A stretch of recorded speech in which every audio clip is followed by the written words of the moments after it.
printed it out. Oh, you did? Yeah. No, I'm not gonna take the course, I just printed it out, but I'm sure it's what he uses in the course, so. It's interesting to see how, if they're very, it's online, it's an online course. What is it? They're different. I don't know, but if you go online, How do I go there? Oh, I have to take. oh, you need to take notes and everything. Well, okay. I guess it's 7:14 a.m. unit. I haven't thought about that. I may borrow this. So it's very interesting to see how they're looking at people. They're looking to see if they've been tortured. Were they ever physically abused or emotionally abused? They grew up in poverty. You know, there's all these different factors that they're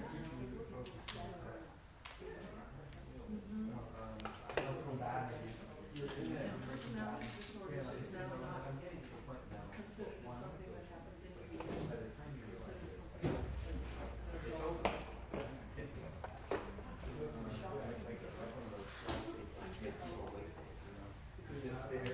go to the website, you can see the whole document and read it. I will.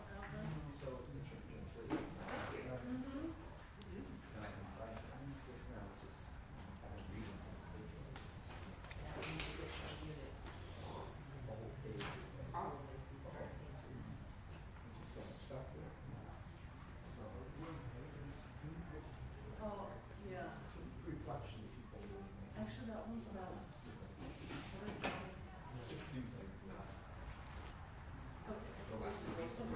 It's just online, on your computer. Yeah. I'll get it. I've done all of that. I have that. I can do that. Certain ones that are not, but I've done all of them. I can do the rest of it. Shall we play with the Timaeus? What's curious, of course, we started at 29 E. And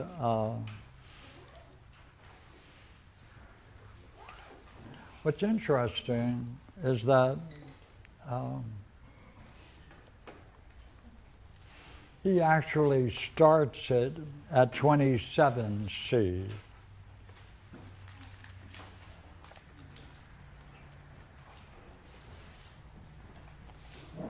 And in doing that, he lays down what later he goes into in detail. So I'd like to just go over a couple of points. The first is that he invokes the gods before he begins his discussion. And he makes the plea that whatever he says may be approved by the gods, and secondly, by ourselves. So he starts by making the following distinction. What is that which is existent always and has no becoming? And what is that which is becoming always and never is existent? Now, one of these is apprehensible by thought with the aid of reasoning, since it's ever uniformly existent. Whereas the other is the object of opinion, and with the aid of unreasoning sensation, since it becomes and perishes, and never really is existent. anything which becomes must of necessity become owing to some cause. What number are you at? 28. 28. Right. That's the key to where he's going.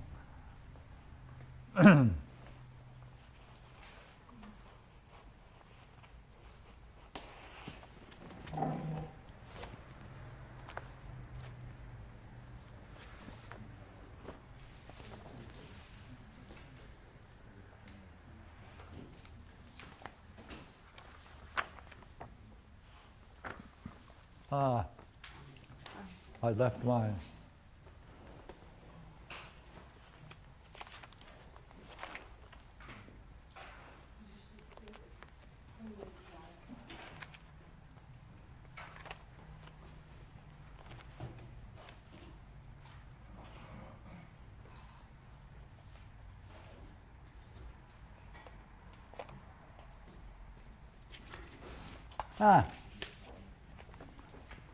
Oh, could I use yours just for just a short while? Yeah, I wanted to. I left mine at home. I wanted to pick up on the Balboa's translation. No, this is not. Okay, I didn't bring it. Okay, I'll continue with this then. Wait a minute. Is that the Timaeus? Yeah, but it's only at Yeah, Plato's Timaeus. Yeah, thank you. Whose is it? 29. Yeah. Good.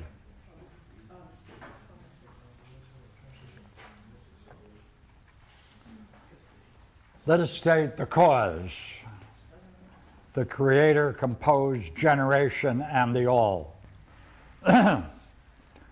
Now, that goes into 29C, but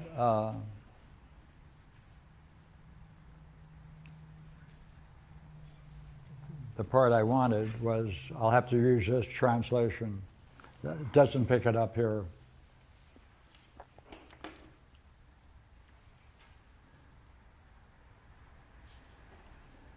But when the artificer of any object, in forming its shape, its quality, keeps his gaze fixed on that which is uniform, using a model of this kind, that object executed in this way must be of necessity beautiful.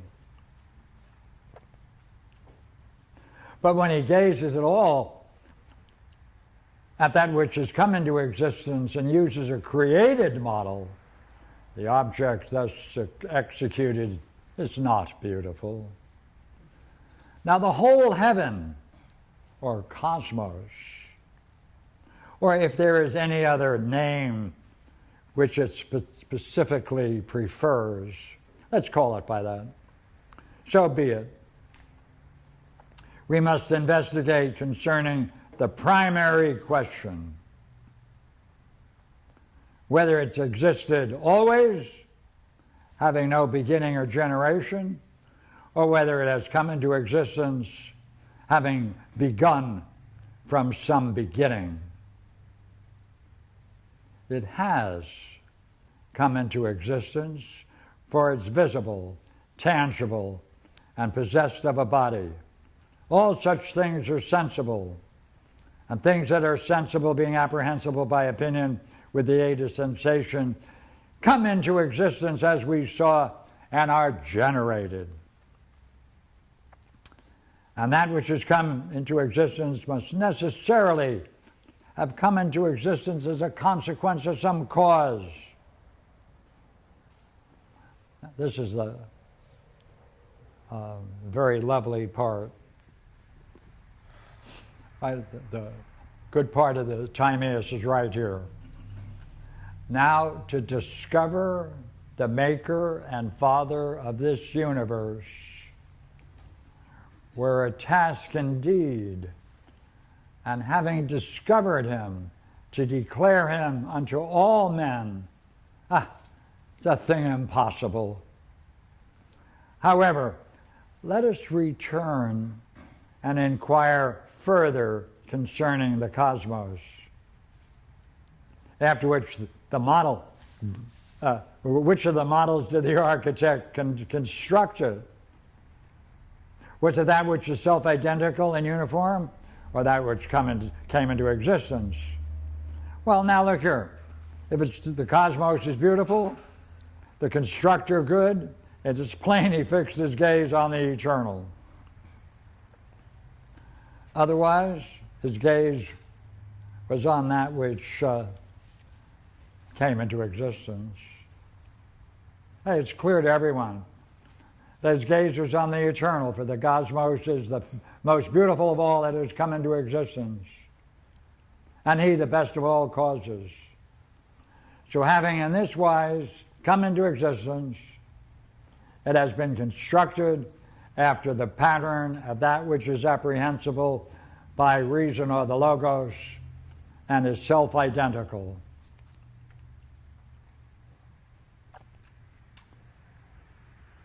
Therefore, we're dealing with copy and model.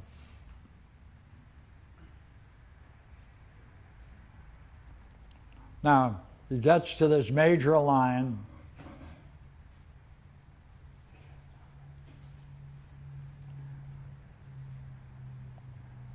That which is copied after the likeness of that model and is itself a likeness will be analogous and possess likelihood.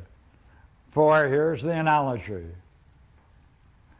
As being is to becoming, so truth is to believe.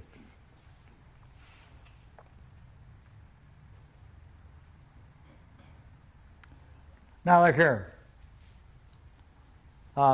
Socrates, if our treatment of a great host of matters regarding the gods and the generation of the universe were to prove unable to give an accounts that are always in all respects self-consistent and perfectly exact, don't be too surprised. Rather, we should be content if we can furnish accounts that are inferior to none. Therefore, we are going to accept a likely account of these matters. The whole thing, therefore, is what we said last time, is a likely account.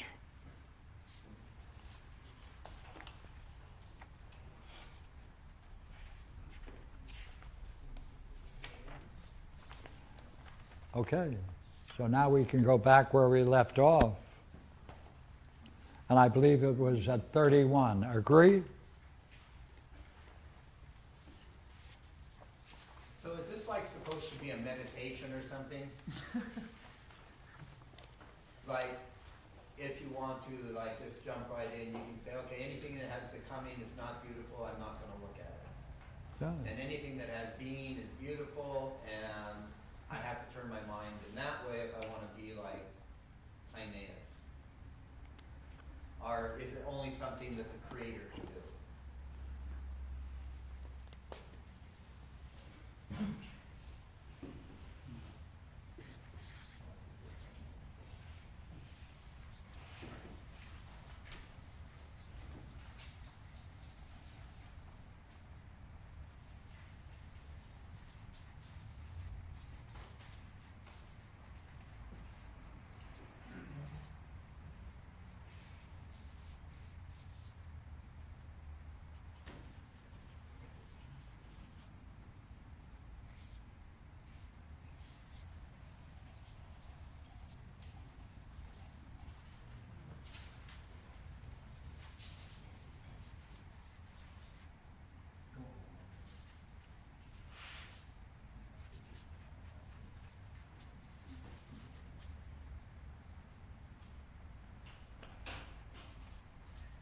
Is a likely account so bad? Oh, another question first. I can't read it. Oh, do a meditation on the Timaeus. Here's the model. From that, you should be able to use it to construct the cosmos. What would that be like? Good and eternal. What would that be like? Need help. Thank you, Julie. Well, it would be like the Creator. What? It would be like the Creator. That's true. But what would the model be? A model of, Is it that which truly is, exists in our being? Look here. Don't you think we should give Julie a job? yeah, Yeah. Yeah, yeah. on vacation. Do it. Do it. I'll look. Help her. What is it she's doing? Just tell her. Well, I'll encourage her, but I'm not clear as to what she's doing. Yeah. This is called the paradigm. Right. What would it be? It would be creating the cosmos. Of course, that's what it would do. But what is it? God, It's, see how much trouble I'm having? well, David started this.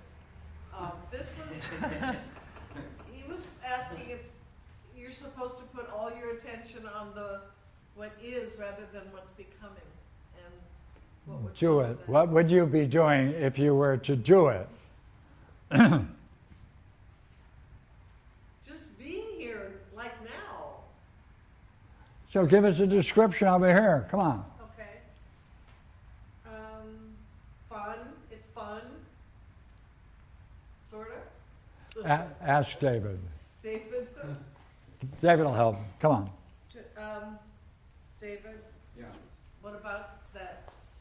What do you find so fascinating that you asked about doing it? Well, it just seems that I don't know if you can really do it. I would have to say it's a likely account. And then go from there and say, given what I'm able to conceive of, it looks like... Is that the second hypothesis? Yeah. Yeah.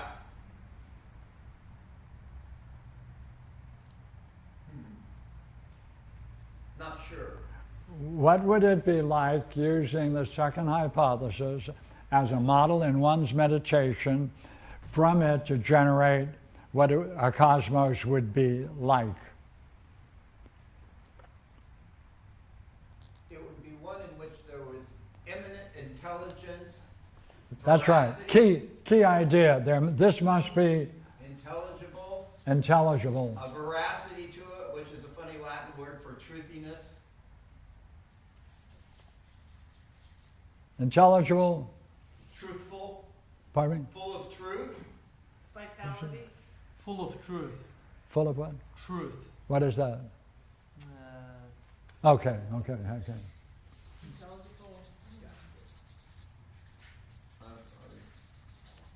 You're not allowed to say truth. beautiful. It's redundant. Real. Real. Oh, that's okay. Beauty? Beauty. Interesting. No, beautiful.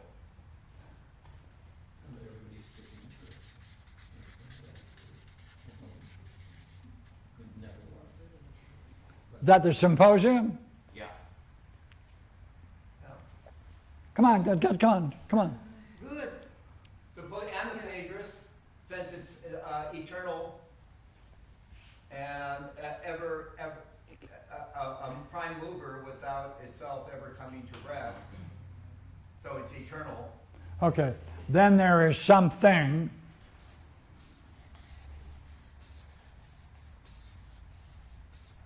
that uses this, keeps his mind focused on this to do this.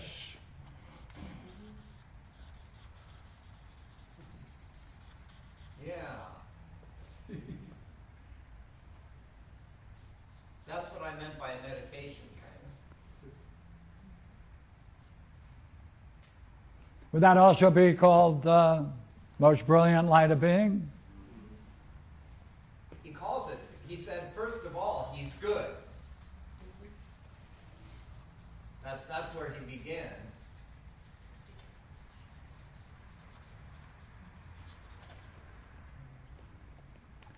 And from that, he's going to pull out principles for this. And we want to know, what are the principles? And the first one is likeness, because there must be a likeness between the two. So therefore, the primary principle for all creation is resemblance or likeness.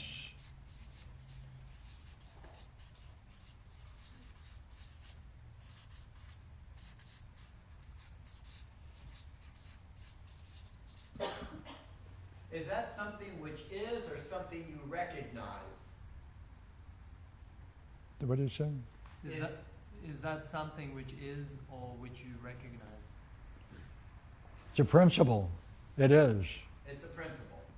It's a principle he calls for all creation.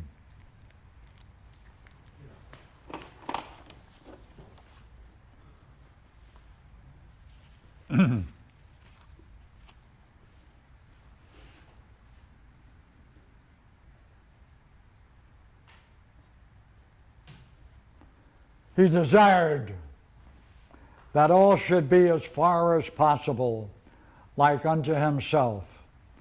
This principle, then, we shall be wholly right in accepting from men of wisdom as being above all the supreme originating principle of becoming and the cosmos.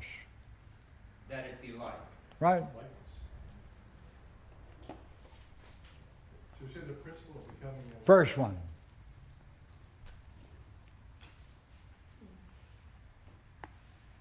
Now everything he's going to do, the whole game is given this. How can he do this?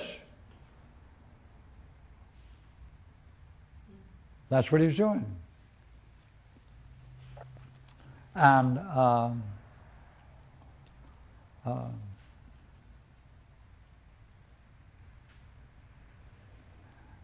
now to do that, he has to, hey, what's interesting, he has to think. He has to contemplate.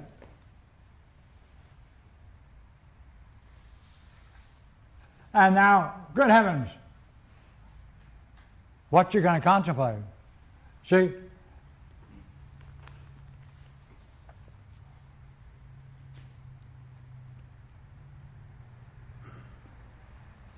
Well, he's good, so he's not going to do anything that isn't any good. So he took over all that was visible, brought it into order. Right? Second,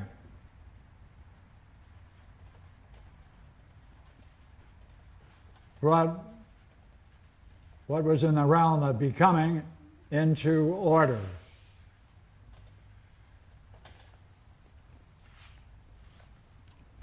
Hey, look here. Now he's looking at this. He's looking at the first principle. He's looking. Hey, he's looking. He can see. He reflects and he can see. Says, hey, you know what? That of all creatures, none is more beautiful, right? Comparing wholes with wholes, than what's rational.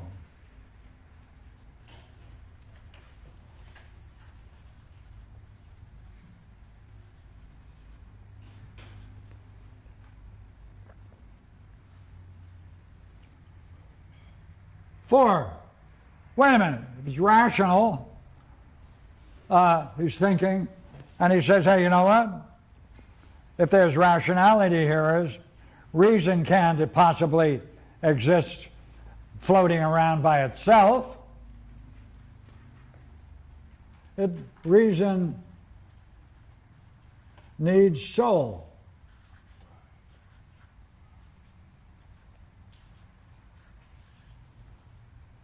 He's reflecting, he's thinking, he's making judgments. So because of this reflection, he constructed reason within soul and soul within body, as he fashioned the all. Right? Hey. Now he has to fashion this so that it's going to be most beautiful. Whatever he does. Hey, is that something in here? And how?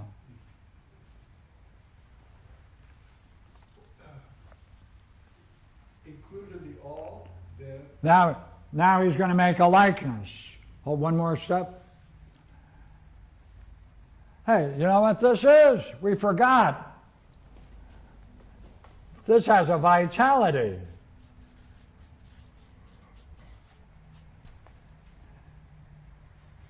That model of ours has a very interesting vitality.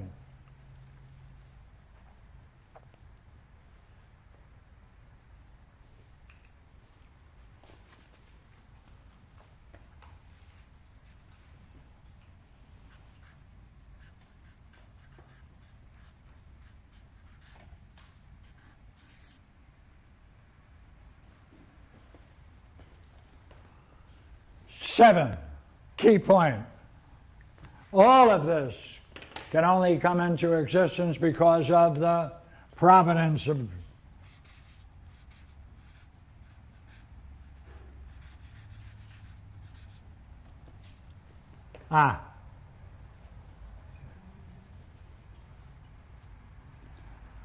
Therefore, all of this can only come in because of the providence of himself, God. 7 steps. All of these, this is meditation. He's contemplating.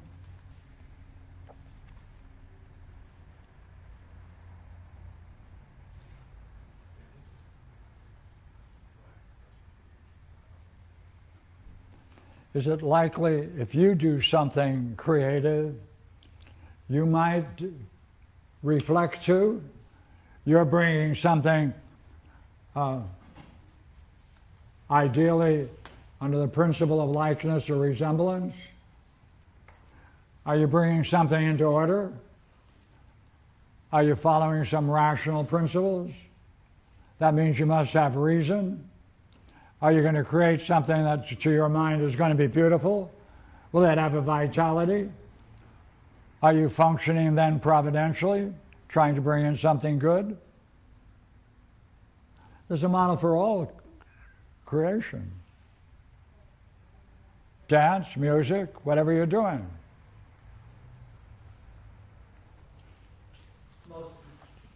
Most ideally, though, he puts beauty next to intellect.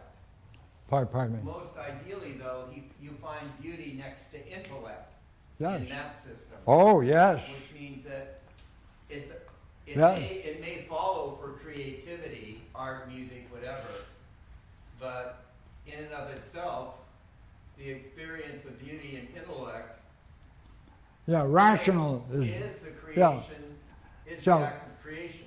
He's going to call this intelligible, and this is going to have the same thing in it, but it's only in man. Woo!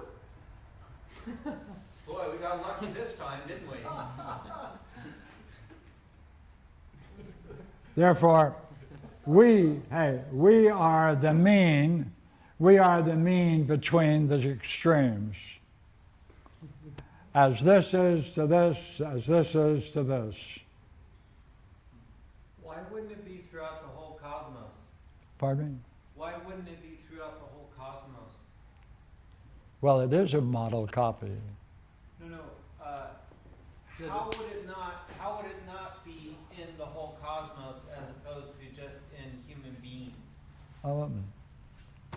See, he's going to say, he's going to make a comparison between the model. Right?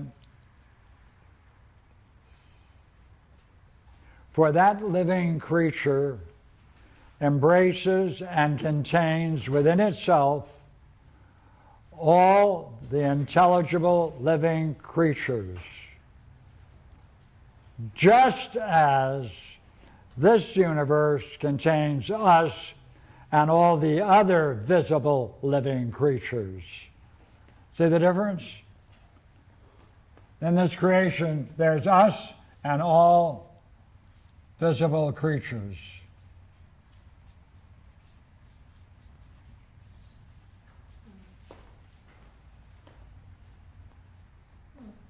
We're singled out, and our separation is because we share the principles and we possess an intellect.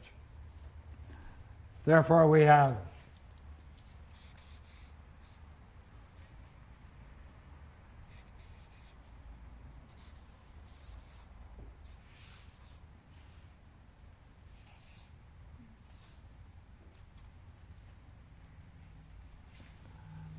analogy.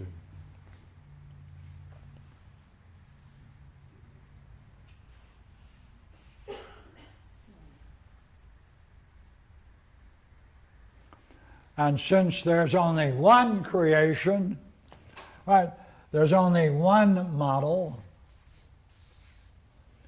therefore, given the whole cosmos, there's only one cosmos. There's only one intelligible beings, right? They're intelligible beings, us and all visible creatures. So for him, we're the mean between these two extremes, which are both one. This is a oneness, this is a oneness, different kinds of oneness.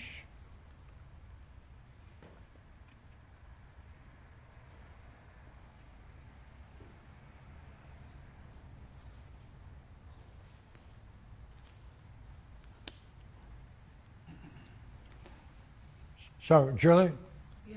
how will your meditation go?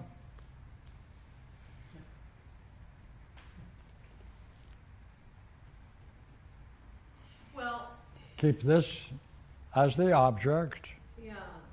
right? It's- Consider these principles actively as you're reasoning your way, and you're now going to build the cosmos given these 7 principles.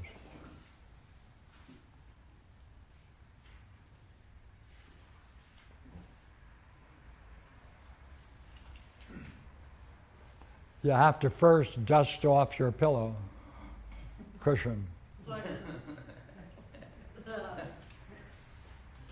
isn't that Lucia? What? I mean, isn't that Lucia that Mm. the Oh, yeah. Yeah, yeah.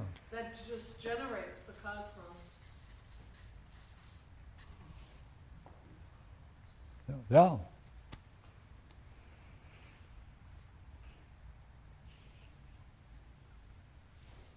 And he's going to spell that out later in more detail, of course. Of course. Good. Look forward to that.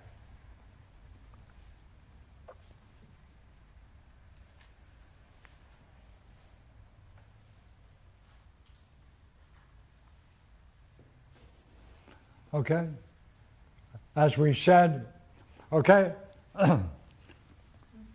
Since this has come into existence, there are 2 things it needs: fire and earth. It's a principle of fire. You need something visible and solid. So therefore, he says, it presupposes fire and earth. And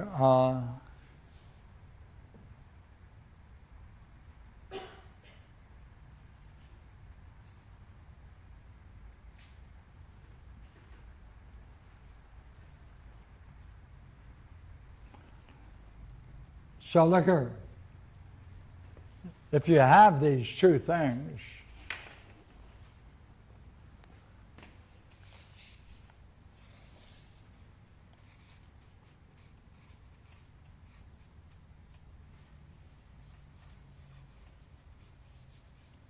it's really principle of visibility.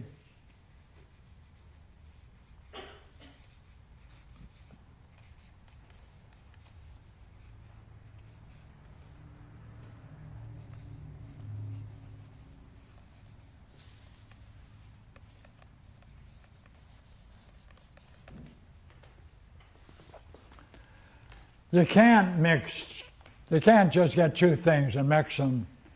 You need a third.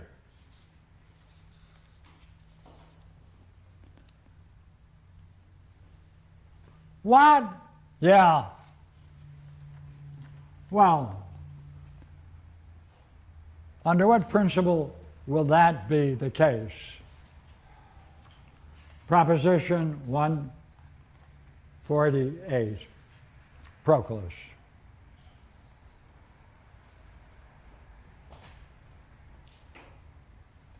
He's going to do it on two levels. You're going to have to come up with a third, and then if you want to go from two, you must go to 3 dimensions. Therefore, you're going to have to need another one. So you have 1, 2, 3, 4 primary elements. How does he reason his way to that? Through the mean analogy.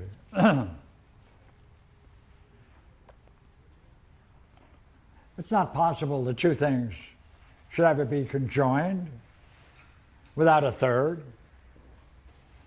For there needs to be some intermediary, a bond to connect the two. Now, the most beautiful of bonds is that which most perfectly unites into one, both itself and the things which it binds together. And to effect this in the most beautiful manner is the natural property of analogy. What principle now that can bring this into the principle of analogy?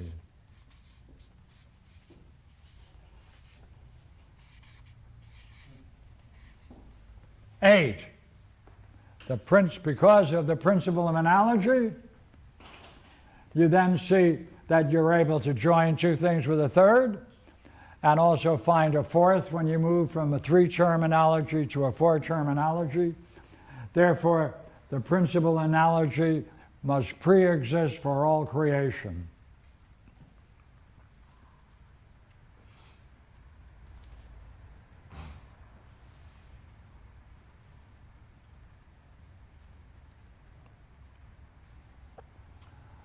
This reasoning is rather beautiful, isn't it? For whenever the middle term of any 3 numbers, cubic or square, is such as the first term is to it, so it is the last term, and again conversely, as the last term is the middle, so the middle is to the first. Then the middle term becomes in turn the first and last. Well, the first and last becomes the middle terms, and the necessary consequence will be that all the terms are interchangeable. Being interchangeable, they form a one, a unity. Now, if the body of the all had come into existence as a plane surface, all you need is 3 terms. But since it's solidity, 4 terms. Thus, that in the middle, in the midst between fire and earth, God put water and air.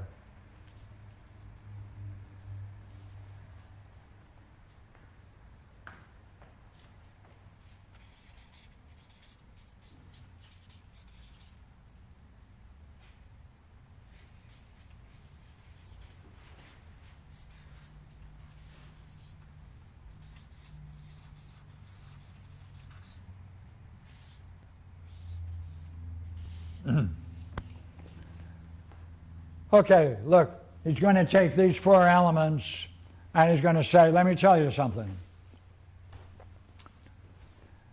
This can become that. All of these are interchangeable. They are not elements. One can become the other. Therefore, he says, if you really want to talk about this, only one word you can use to describe this is that it's a that. It's such. Because underneath it, there's something that's underneath this that remains the same. And he says, you know what that is? He says, it's something shines like gold, malleable like gold. That's the real substance underneath these elements.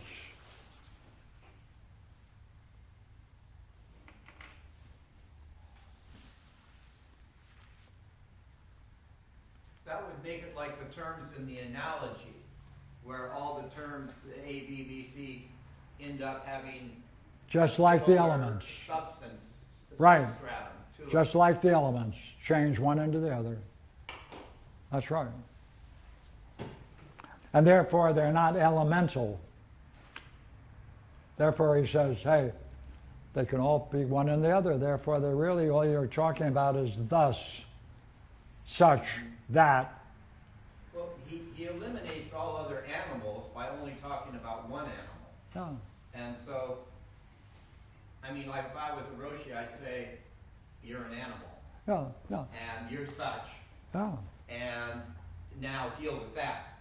Create, and we could add intelligence and all that, but Yeah. it seems like he's made place for humans, and there's no room for anything that's not human, is what I'm trying That's to say. right. It's there. It's there. This is the same as the Lankavatara Sutra. Oh, the Tathagata, Yeah, such it's as, Tathagata. Suchness. right. Same thing. Okay.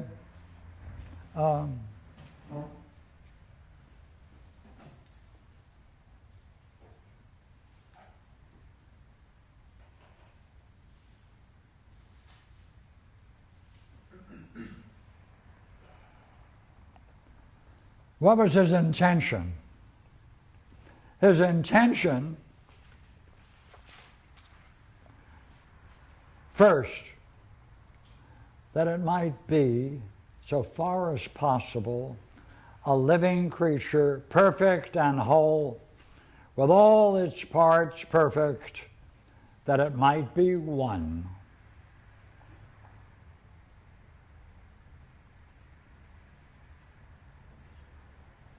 This creature, therefore, might come into existence, and further,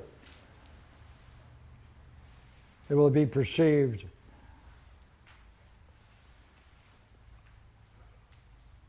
that it's self-contained and everything floats within it. He fashioned one single whole, compounded of all wholes, perfect, ageless. He bestowed on it the shape better fitting and akin.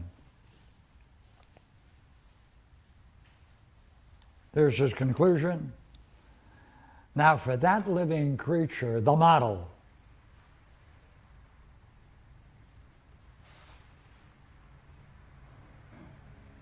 right? See the difference between a living creature and intelligible living creature is this is the intelligible living creature, this is a living creature. The cosmos is a living creature.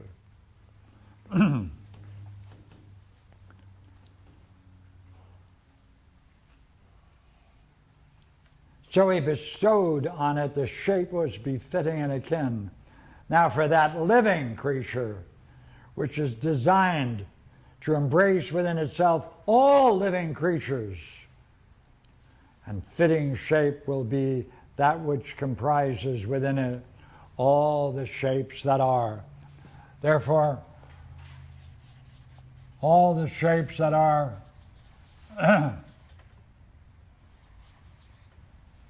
are contained in the cosmos.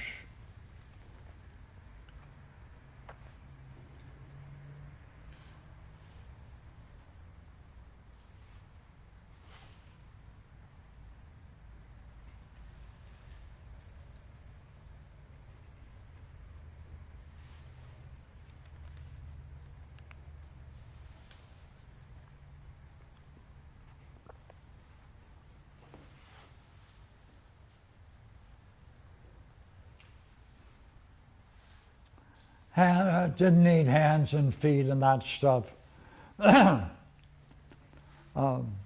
For a movement, he assigned the 7 motions.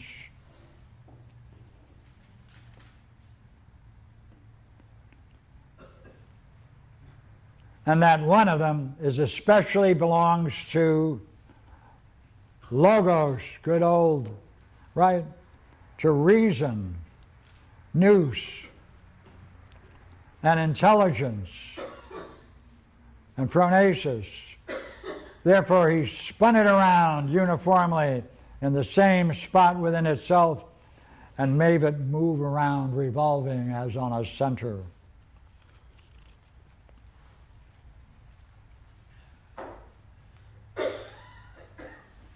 Conclusion. Such then was the sum of the reasoning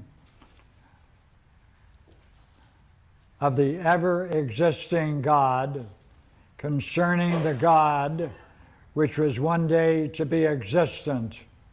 Hey, he's now calling this that he created a God. So therefore, this is a God that most resembles the intelligible living creature, or the paradigm. Such then was the sum of the reasoning of the ever-existing God concerning the God which was one day to be existent, whereby he made it smooth, even, equal on all sides from the center, a whole and perfect body, compounded of perfect bodies. And in the midst of it, he set soul, which he stretched throughout the whole of it. And therewith he envelops it, right, also the exterior of its body.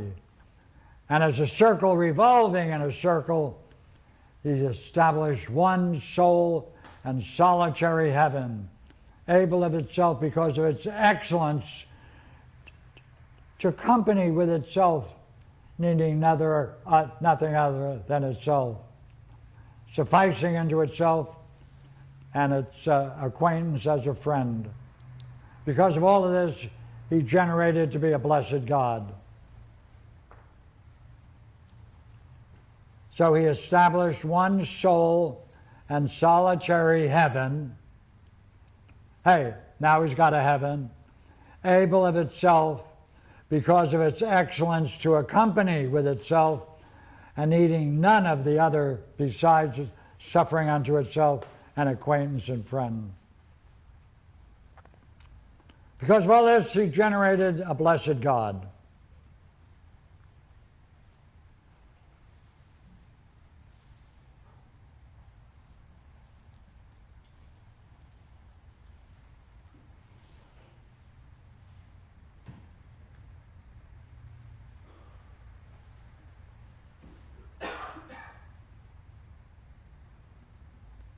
Where was he keeping soul? Did he have it like in his pocket? Did he have soul like in his pocket the whole time? Because I think so. Because when he pulls it out, he describes it as something as primitive as intellect and all the other paradigms. Mm-hmm. Well, like he put in heaven in a quick way, and that was clever. But see, he pauses at this point at 34C, and from now on we're going to talk about soul. So we're going to hang it up there All right? Because now we have to do a different kind of thinking for soul. So, I put it down. Okay? Sir? Where in the copy of the cosmos is the Greek heaven? Where is the Greek heaven in the cosmos? Where is the heaven? Yeah. Yeah, that's a problem. You're quite right. It can be read two ways.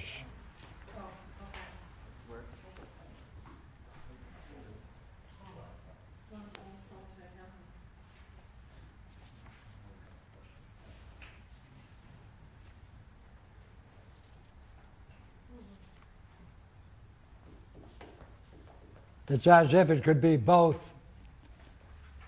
part of the cosmos and separate from it. Let's do it together, okay?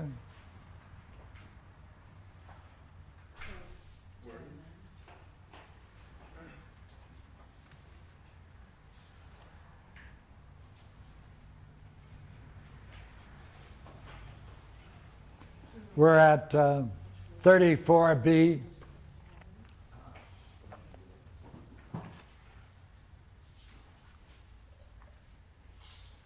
He established one sole and solitary heaven,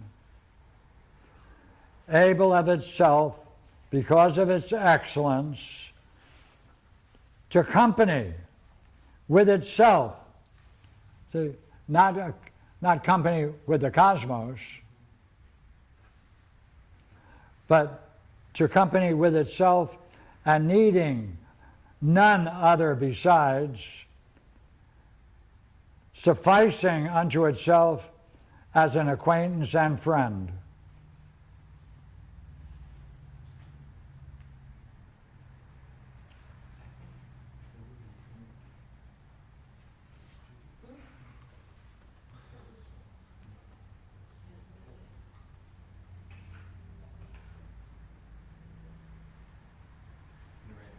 Now, he doesn't return to that until later, where he talks about the distribution of the soul into the heavens, and he doesn't do that for another 4 pages.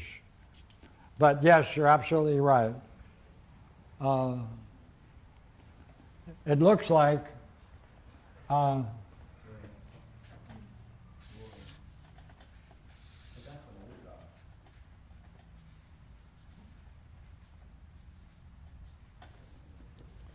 that heaven could be separate from the cosmos and also possibly included in it. And in that quote, it's not sufficient. He calls heaven Uranus. Uranus, the gods of the first, he's like the first male figure in creation in the Greek world. Yeah, He's closest to the void. yeah, he just puts it out. He's closest to the void, and yet he's the father creator of all. Yeah. In a short while, he's going to describe heaven, but Okay. not at this point. It's ambiguous. Yeah. He's going to show heaven as a circle within a circle, but at this point, you're absolutely right. It's ambiguous. Where are those 7 principles again? Pardon me? Where are those 7 principles in the text? Oh, Is it 34B. for the 7 principles? Okay. Okay, 34B. Also the 7. Did you put analogy as the 8th principle? It is. Okay. Yes. Yeah. Yes. Yeah, that's number 8. You got them up there. Okay, well.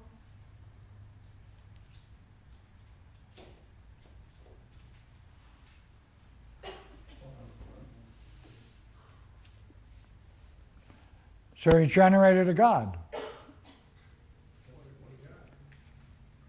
Clever?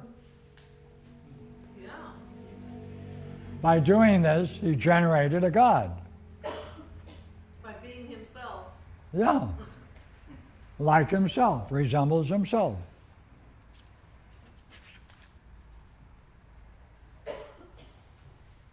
Therefore, it's yeah, right? Or God. We quit and hold that, and we push the next time.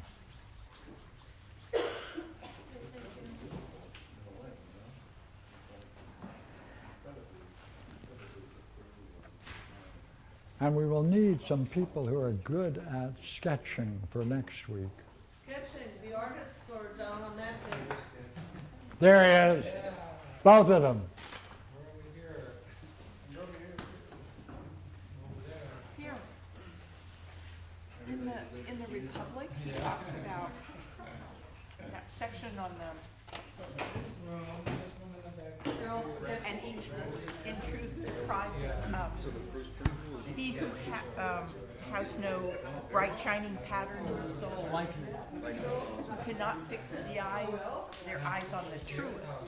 I can't hear you. Sorry. Sure.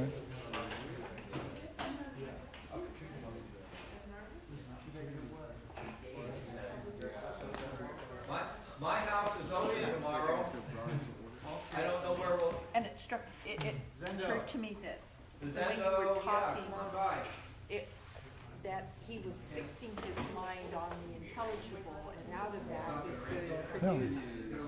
I thought that was like Well, looks like within it, people are doing that. right. Right. Following the same model. Only he is the model.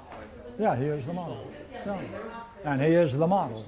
So Yeah. would that be 1, 2, 3? Where's the fourth? That's how we This is the fourth. in Of the course. Timaeus? Yeah. But that's within this that is taking place. They make such a mess. I know. Oh, I thought it was too. I thought the God was doing. This would be on a higher level as well. That we're looking at what is. That was good work. It's too much work. I thought That is for people. right, but they're modeling that. On another level. Well, isn't that what the Demagogus is doing? Is reflecting on himself to produce something? That's saying they're using the same kind of model Right. on another level. When you say on another level, Well, because what is produced in both the same or different? different. Therefore, I see. Okay. right? Cool. Yeah. What is number 5? What's number 5 of the principles? Pardon me? What's number 5?